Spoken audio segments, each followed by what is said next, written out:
దేశ రాజధాని ఢిల్లీలో అసెంబ్లీ ఎన్నికల పోలింగ్ ప్రశాంతంగా కొనసాగుతోంది. ఉదయం 7 గంటలకు పోలింగ్ ప్రారంభం కాగా తొలి గంటలోనే రాష్ట్రపతి ద్రౌపది ముర్ము సహా పలువురు ప్రముఖులు ఓటు హక్కును వినియోగించుకున్నారు. రాష్ట్రపతి ఎస్టేట్లో ఏర్పాటు చేసిన పోలింగ్ కేంద్రంలో ముర్ము ఓటు వేశారు.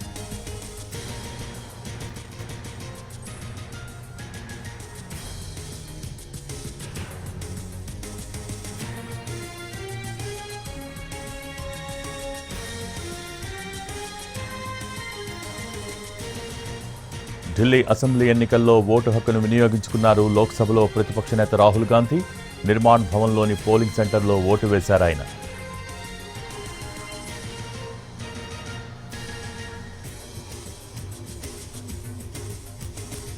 ఢిల్లీ సీఎం అతిషి ఓటు వేశారు. కల్కాజీ అసెంబ్లీ స్థానం నుంచి పోటీ చేస్తున్నారు. ఉదయమే కల్కాజీ పోలింగ్ బూత్కు వెళ్లి ఓటు వేశారు.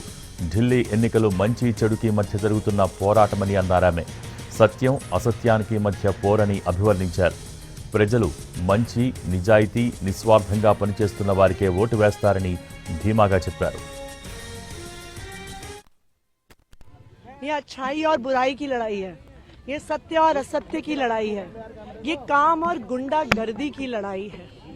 एक तरफ पढ़े लिखे, ईमानदार, काम करने वाले लोग हैं और दूसरी तरफ गाली गलौच, गुंडागर्दी करने वाले लोग हैं।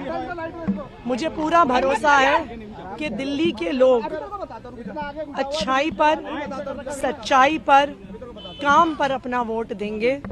दिल्ली के लोग बुराई को हराएंगे, दिल्ली के लोग गुंडागर्दी को हराएंगे। ये अच्छाई और बुराई की लड़ाई है।